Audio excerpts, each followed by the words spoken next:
Excuse me. What in the world are you thinking? Mean Gene, the first thing you need to do is to tell these people to shut up if you want to hear what I gotta say. What up, y'all? It's Kane, the Sexy Ninja, in the place to be for Paper Saber Universe, and we're going to talk about NXT on the New World Podcast. Hit that like, hit the subscribe. It is the February 27th, 2024 edition of NXT. Vic Joseph and the return of Booker T on commentary. Awesome. We start off, Ilya Dragunov calling out Carmelo Hayes, but Carmelo's like, yo, we ain't going to talk, son. Like, until you give me what I want, we'll talk. So that's the thread all the way to the end, because we got Roadblock next week. Basically, NXT's Elimination Chamber before we get to Stand and Deliver. Ava's backstage with Gigi. Jada interrupts. We set up a match there. Then we go to Kiana James versus Jordan. And the match was okay, but Izzy got Jordan's leg at a certain point so Kiana can get the win. And you talk about a nasty landing. Even I was like, holy shit. And everybody on Twitter or X, whatever you want to call it, called the spot out. But Kiana got the win. And we have Roxanne and Chikara backstage. And from last Tuesday, this is what sets up their match tonight. And then they announced the Wonder Years. I've actually heard of this band. Is the theme song for Stand and Deliver, and the song's called Year of the Vulture. I love the fact that we're still trying to keep some metal, some punk, rock songs, and I see it slowly bleeding into main roster stuff, and I'm okay with that. Very okay. Luke Gallows, Carl Anderson versus Malik Blade and Idris Enofe. And this match was fun. Like, Blade and Enofe, like, they got chemistry. And Luke, Carl are just some old school vets, but they get the win. And what I loved about this whole thing was Chase U coming out, and Axiom and Nathan coming out. Then LWO getting the strike against Luke and Carl, and the Wolf Dogs watching on. I was like, and at Roadblock, we got the Wolf Dogs taking on Chase U for those championships. And out of these teams, I'm like, man, I hope we get a fatal four-way for the tag team championships, to be really honest, between Axiom, Nathan versus LWO versus Luke Gallows and Carl Anderson versus the Wolf Dogs. That'd be one hell of a tag team match. Ava's backstage. Oba Femi comes into her office and says, hey, who's my next victim? And Ilya Dragunov walks in. He ain't going to be the next victim, but I was like, ooh, this is spicy. And it's just like, hey, Ava, we need to talk. And I'm like, oh man. But Oba and Ilya face to face like that, that was like, that's some spicy meatballs right there. Roxanne Perez versus Jakara Jackson with Lash Legend outside, and it was okay. Roxanne got the win really quick. This show just seemed like it was a lot of setup for a lot of stuff, so yeah. Thea, JC, Jasmine are backstage. Thea's telling about her date. JC tells Thea, like, hey, you are a loser. Not this Thea, but the old Thea. Hurts her feelings and everything like that. And Jasmine's there. And Kiana James comes in with Izzy after Kiana's big win. And JC and Jasmine go with Kiana James. And it's like, oh. And she even called Chase and Duke losers. So we're seeing JC slowly go back into that heel role with somebody else on her side. So we'll see how that develops.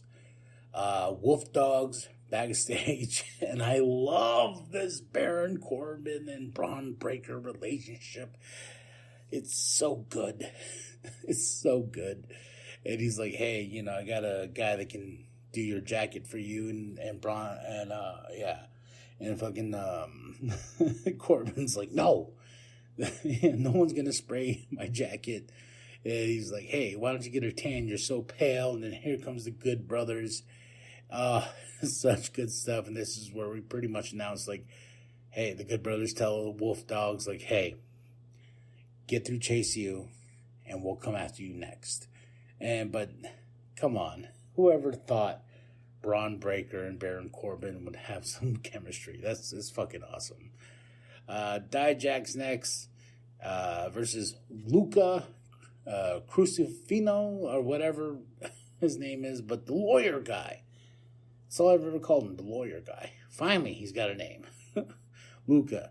And Dijak gets the win, but here comes Joe Gacy. Joe Gacy escaped his little room, and if you remember last week, this Luca guy was telling him, like, you're holding him against his will. This is what sets up this match.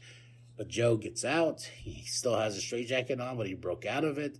Well, kind of half on, and then Dijak and Joe go at it. But Luca hits Dijak with the crowbar. So a lot of stuff going on there, and a little bit more is going to happen in the show. The family's backstage. Tony's talking, and he says, hey, I got some business to do tonight, and I'm going to handle business, which kind of bleeds into what happens later on in the show. Noam Dar with Femi backstage, and they got the big thing about the no quarter catch crew, the catch clause for the main event for the Heritage Cup. We'll see what happens. Lyra comes out, calls out Tatum, tells her, hey, we got a match next week, not against each other, but against the Kabuki Warriors for their tag team championships. Because Lyra asked her last week, don't interfere, please, just give us a one-on-one match. And she paid the price, and now she'll team with Tatum. And honestly, I don't want them to beat the Kabuki Warriors. just my opinion. But for some weird fucking reason, this was, like, kind of rude. Ridge interrupts the thing between these two, and I'm like, fuck you. Give him the TV time. I don't care about you. And Shawn Spears returns during Ridge Holland's thing, and I was like, oh, okay. This is a big deal, because they've been talking about these little... I've been seeing the packages. I was like, oh, this is Bo Dallas, right? This is Bo Dallas. No. It's Shawn Spears, and he is back after leaving AEW. So I was like, okay, this is a big deal. And that crowd said, holy shit. And while they were screaming, holy shit, they cut to Oba backstage. And here comes Brooks Jensen. And it's like, Oba, I'm the guy. And Oba's like, yeah, okay. Yeah, sure. So that sets up that. Carmelo Hayes is backstage, and he's like, and he still states, hey, till I get some paper to pen, then fucking Ilya can talk to me. So he's still like waiting out. Lexus King loses to Von Wagner. I'm sorry for that. Loses to Von Wagner. What the fuck? I don't know. Like. This storyline with Lexus King, Von Wagner, Mr. Stone, I like these two. I like all three of them. But man, like, how does Alexis King lose to Von Wagner? Even though, yes, outside interference in a sort of way, but this just put a bad taste in my mouth, because I'm waiting for Alexis King to be something. Fucking something. Like... But he beats down Mr. Stone afterward. Well, he goes after Von Wagner, and Mr. Stone comes in. And I gotta say, Mr. Stone waited too fucking long, because, like, as Lexus King attacks Von Wagner, he's out there like, I don't know. Then he attacks Lexus King, then gets beat down. I'm just like, man, dude, you took way too long on that.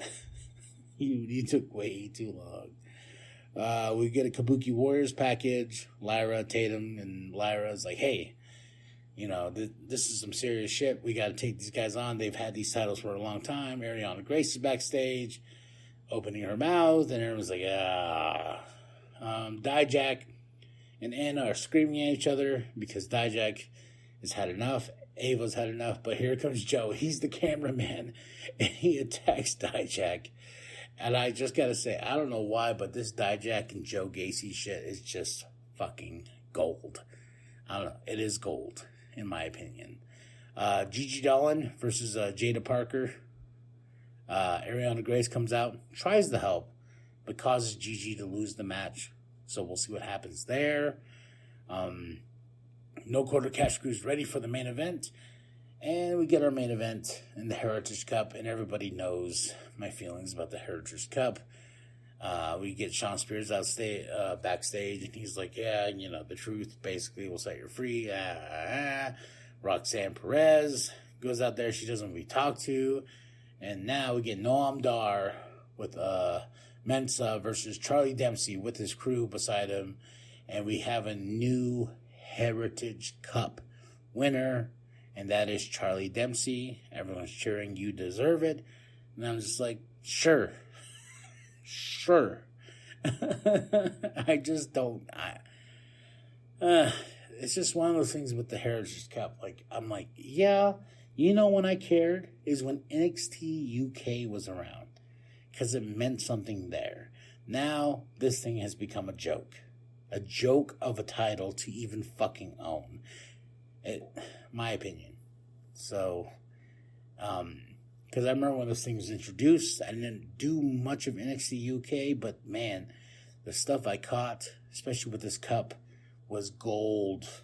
And now it's just here, kind of as a prop. So, but Charlie Dempsey, he won the thing.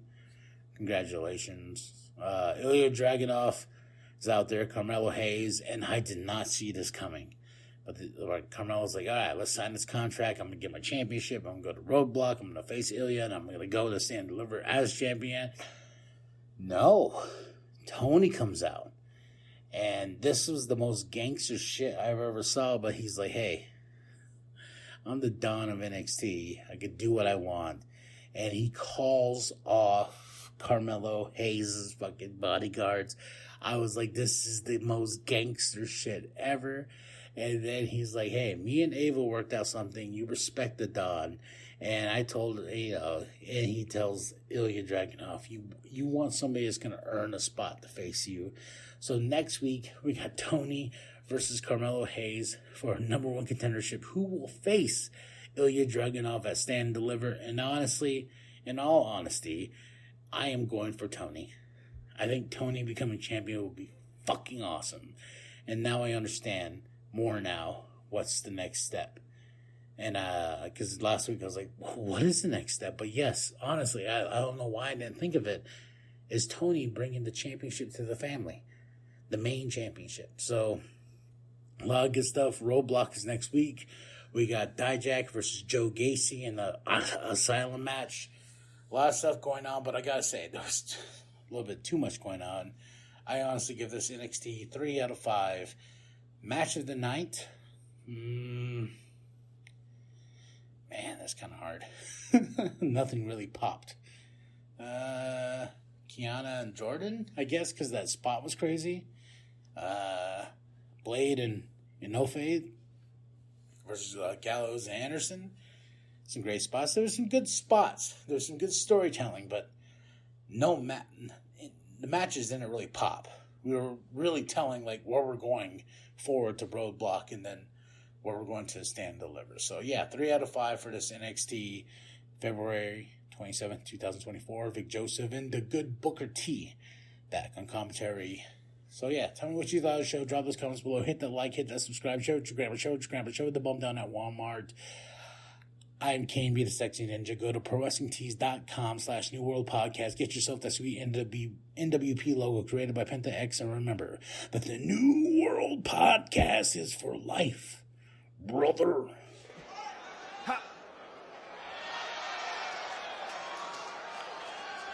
Truth will ultimately prevail.